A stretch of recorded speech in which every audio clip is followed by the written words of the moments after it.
We now take you to the broadcast of It's Time with Rev Nathaniel W Martin. Here's Reverend Martin. Thank you, Dr. Blackwell, and good afternoon, good morning, good evening, at whatever period of moment in history or time you may be clicking on this broadcast, whether it be YouTube or otherwise. I'm Pastor Nathaniel W Martin, pastor of the New Life Institutional Baptist Church here in Los Angeles, California. And the name of my broadcast, or my podcast is It's Time. That's my harangue. That's my story, and I'm sticking to it. We believe that it's time for justice. It's time for equality.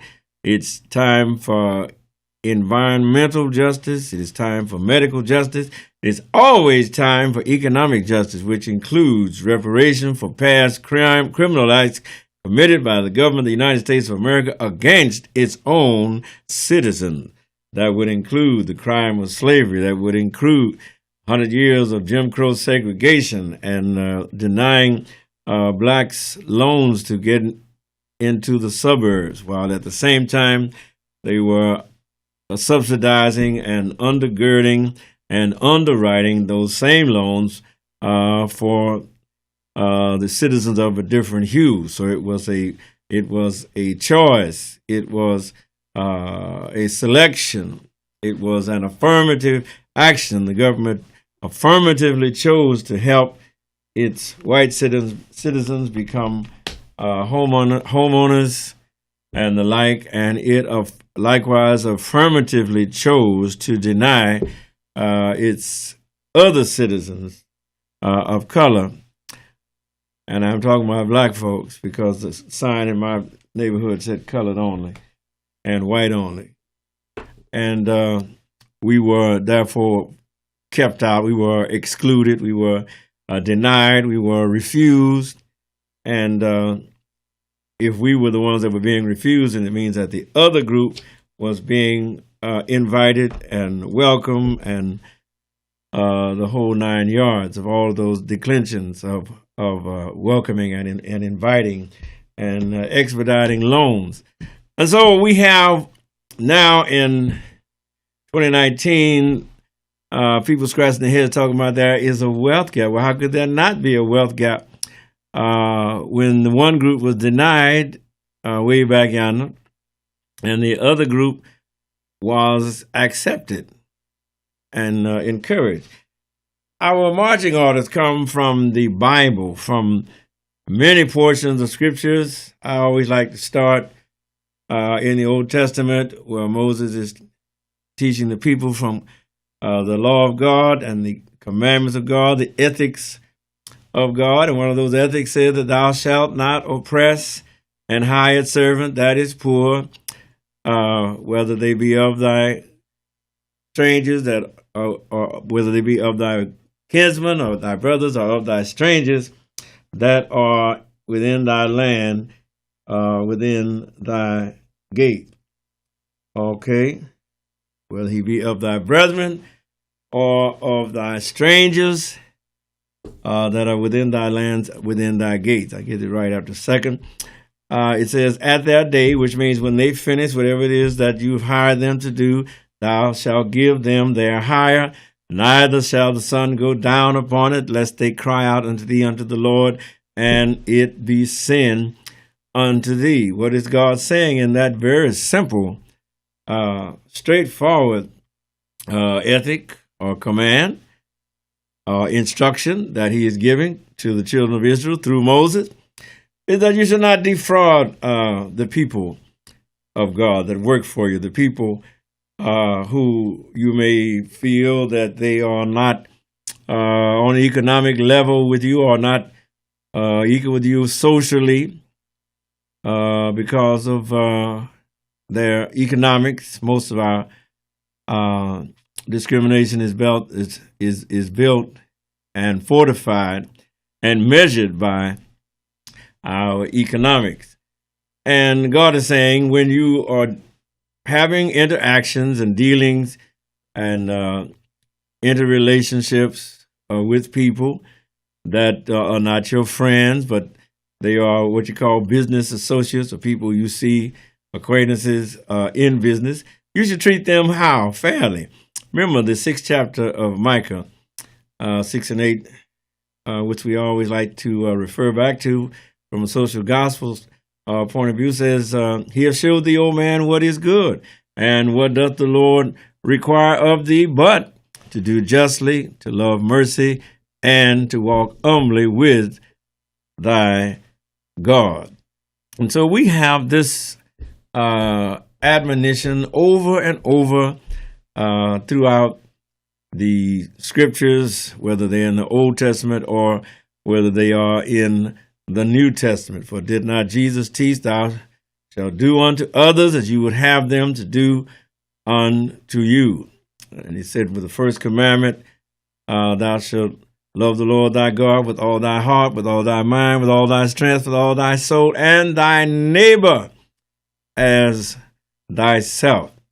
And so God is from the very beginning telling us how we are to treat each other. And the very fact of the wealth gap in America shows that we have not treated each other fairly. The fact of slavery is America's great sin, as Police Chief William Bratton said, is one of the reasons why there is such a wealth gap here in America, because that the consequences, the result, the effect, the benefit of slavery accrued to one group, and the disadvantages and the harm or the penalties accrued to the group that was in slavery. And so you have the oppressed and you have the oppressor, which is what God is looking about.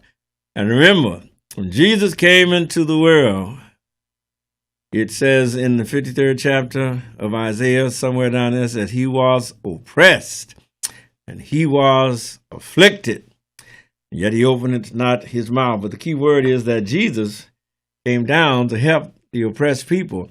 He was oppressed. He was afflicted. He suffered mutely, in other words, indignities heaped upon him. The scripture says he opened not his mouth. He didn't complain. He is led as a lamb to the slaughter, and as a sheep before her shearers is dumb. So he openeth not his mouth. But that does not mean that God in heaven was not looking upon his servant whom he had sent into the world. You heard me say many times that God is always on the side of the oppressor.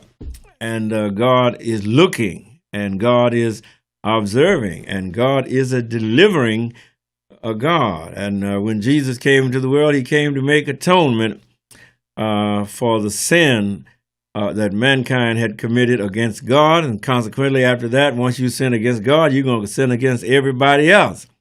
Sinning against me becomes very easy once you begin to allow the devil to blind your eyes to sin, or to deaden your conscience to accept the possibility and the consciousness of sinning against God. And one blinds oneself, deafens oneself to the fact that you are sinning against God, a transgression against God, iniquities against God. These are the things that sin, from the time that it entered into the Garden of Eden, has imposed and has continued to impress upon all of humanity. So don't ever get it twisted. Remember what the writer said, he shall see his seed. That's what God said about Jesus when he got through suffering. He shall see his seed. Hallelujah. Yes. He shall see of the travail of his soul and shall be satisfied. And by his righteous judgment shall My righteous servant justify many, for he shall bear their iniquity. Just because you got somebody down doesn't mean that God is not with them. Just because you're getting away with it doesn't mean that God is accepting of you. Remember, there's some very stern scriptures, very stern, grim commands issued by God, indictments, as he would, as when God says, I have a controversy, I'm going to open up a court case against my people.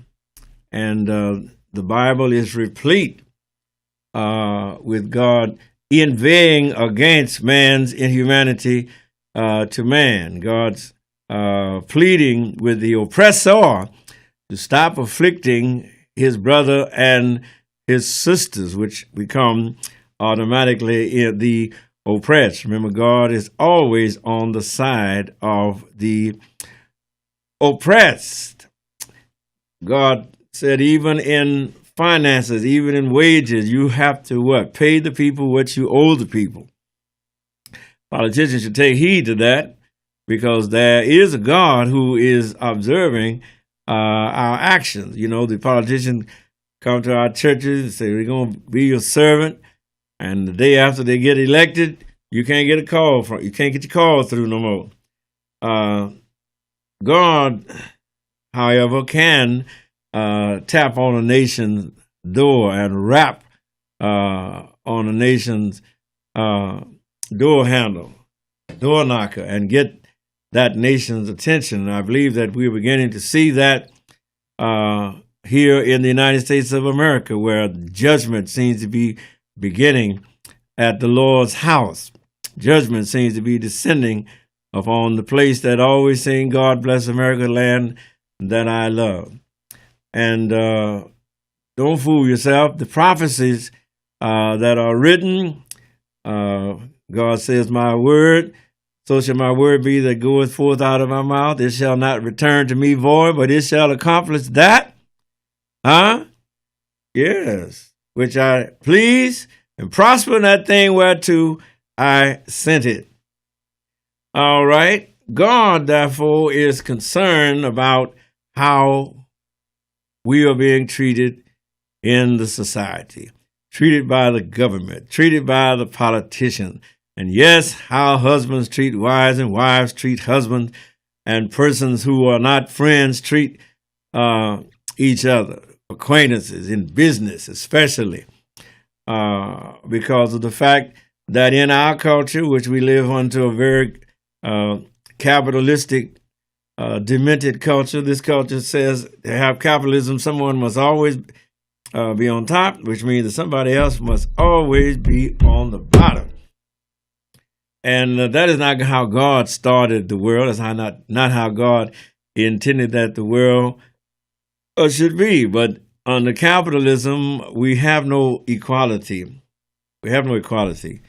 Someone is always making more than the other, and the person that's making more puts their hand on the scales of justice, as it were, and impedes and prohibits and blocks and stops and hinders and controls the flow of money or revenue to to everybody that they can, so that the people on top get richer and the people on the bottom get poorer. Dr. Claude Anderson, who has the Harvest Institute here in the United States of America, has made some very cogent observations about how the oppressor are treating the oppressed. And I'm not ashamed to say that the oppressed, in my view, have been those people who have been so-called the descendants of the slaves here in the United States of America. Now, I know there are groups that say, well, we were equally oppressed, but this I saw, and I can tell you for a fact, you could have been a pedophile. If you were white, you could drive that bus. You could be in that bus seat.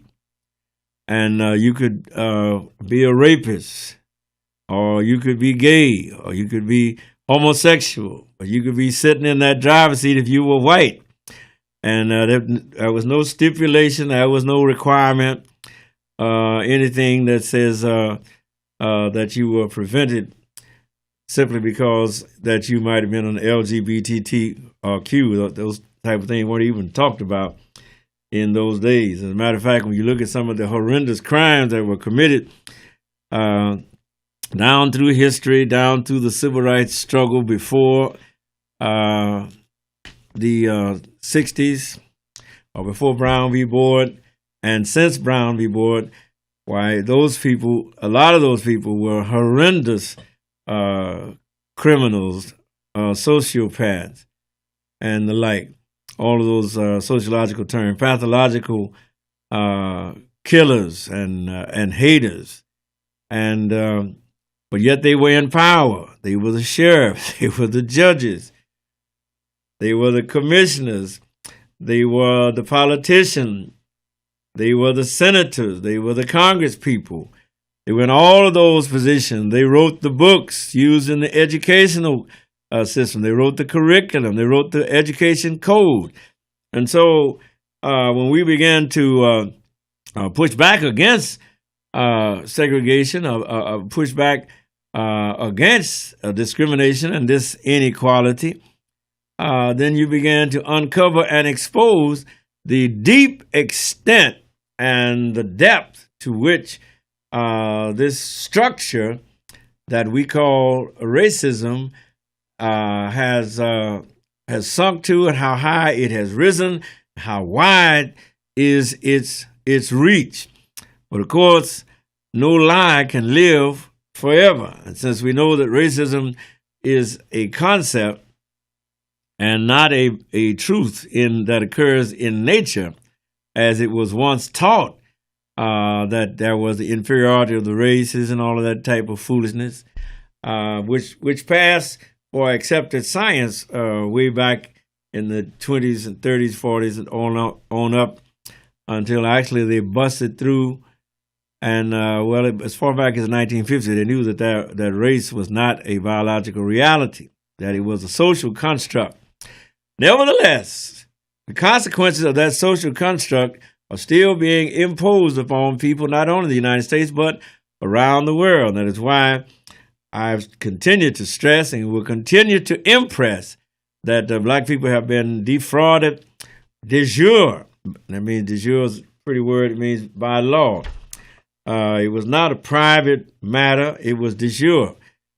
Chief Justice John Roberts was more or less in the tradition of Chief Justice Roger Taney, who wrote the Dred Scott decision, and the Warren Court has wrote the Shelby v. Holder case, which has reimposed discrimination, or opened up the avenues and the given permission to those who previously in other generations did not allow black people to even register to vote.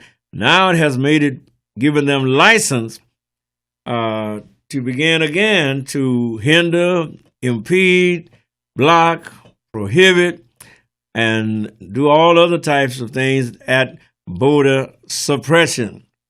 Suppress one vote, that means you must elevate the other vote. And we see this being repeated over and over all across the nation. And don't be surprised when sometimes people who look like me are guilty of voter suppression. And because Dr. Carter G. Woodson once made the observation that there were Negroes who, you can cite cases of Negroes who opposed the emancipation and denounced the abolitionists. Says it far more eloquently than I can articulate it. Now, my brothers and my sisters, back to Dr. Claude Anderson, who feels that beginning in the 70s, began to teach a doctrine of benign neglect, which came to its fruition under the Nixon administration.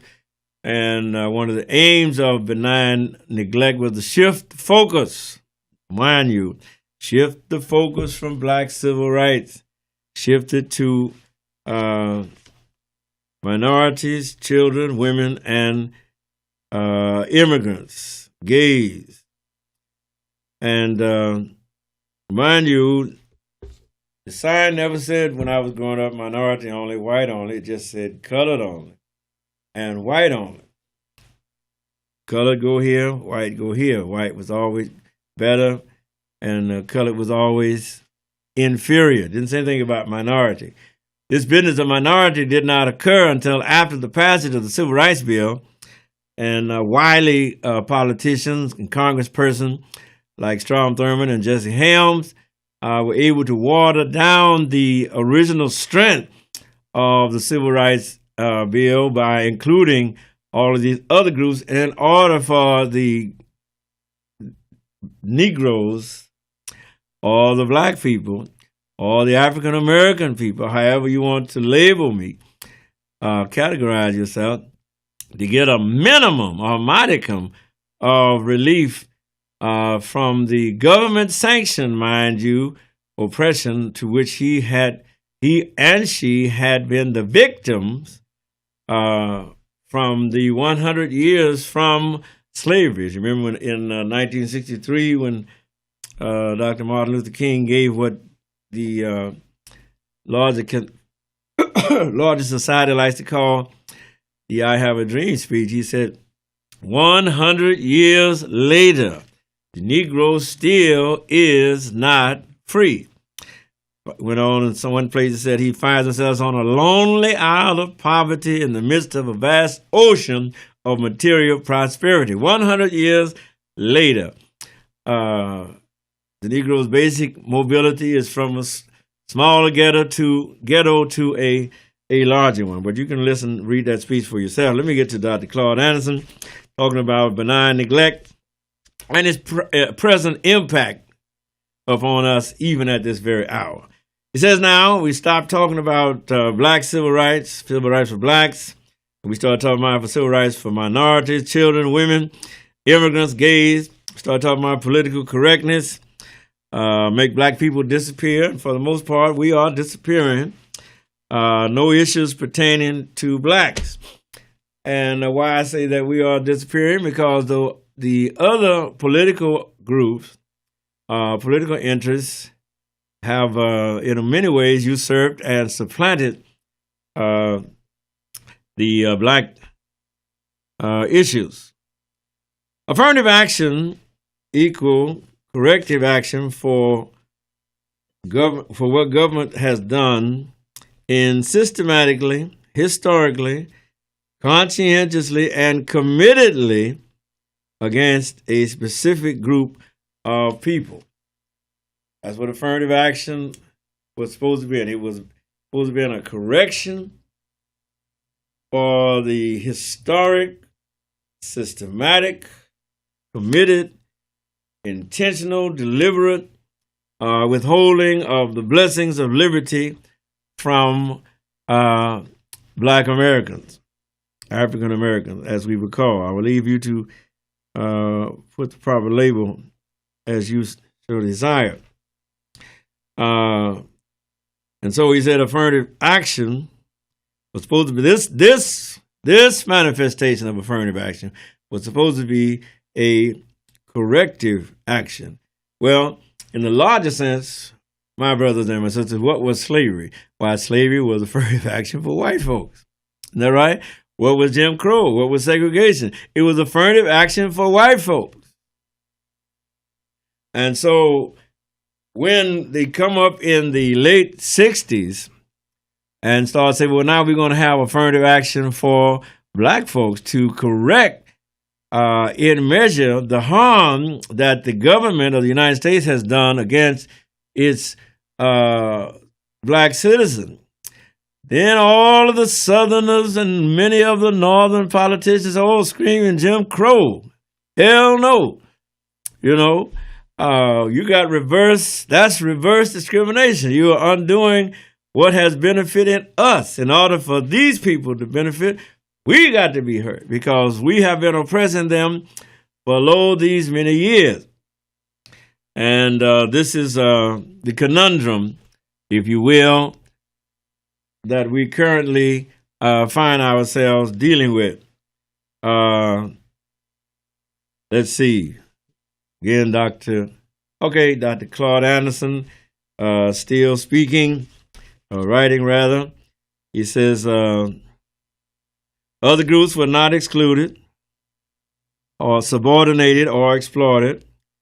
Here, white women co-owned, controlled, and co-influenced and inherited all. That's from slavery on up. Oh, yes, from slavery on up. Is that right? 78% of contracts that were let by the federal government, state government, county government, local governments, 78% of those contracts went to white women. 21% of those government contracts went to Hispanics. 0.9% of those contracts went to black contractors. And even then, the black contractor had to come in as a subcontractor. All right. All were previous slaveholders. And that was not, as you can say, equal. And it was not equity. We have struggled to get bills passed as laws that had the strength to actually correct in a meaningful and substantive manner the effects of all of these years, hundreds of years, centuries of racial discrimination, racial hatred, racial prejudice, and the like. We won't get into the fact that even Dr. King said that you cannot legislate love. You cannot legislate a man to love me, but you can make him stop lynching me. Help me, somebody. All right. And so poverty, homelessness, as it is right now, was socially engineered by the United States government against the good people of the United States of America. It couldn't have been there with all of the plenty, with all of the richness of America without social engineering. And as Carter G. Woodson said about the miseducation of the Negro, that was one of the greatest crimes, was to tell a person that their color was a curse, and that because of that they would be held down legally and justly all of their lives. Gotten a signal that we got to close out. Remember, but all levels of the government were involved in keeping the power in the hands of the white community. That's why we need reparations. That's why we got to fight for reparations. That's why we must not give up that fight. And as I close, no matter how they tell you that the job couldn't work without you, that they need you, that they sure appreciate you, if it ain't in that paycheck, it don't mean a thing. Remember, if hard work by itself was a blessing and could get folks ahead, every slave coming out of slavery would have been a millionaire. But who worked harder than the slave? So then, as I close, as I always say to you, my brothers and my sisters, Jews and Catholics, male and female, if they don't want to pay you, you ain't got no business working for them. You ain't no slave. Thank you, Doc. I just say thank you, Lord. Thank you, Lord.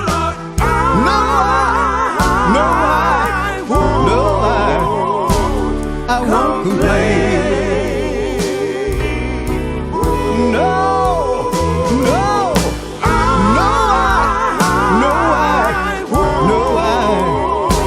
I won't complain. Sometimes my clouds hang low, I can hardly see the road.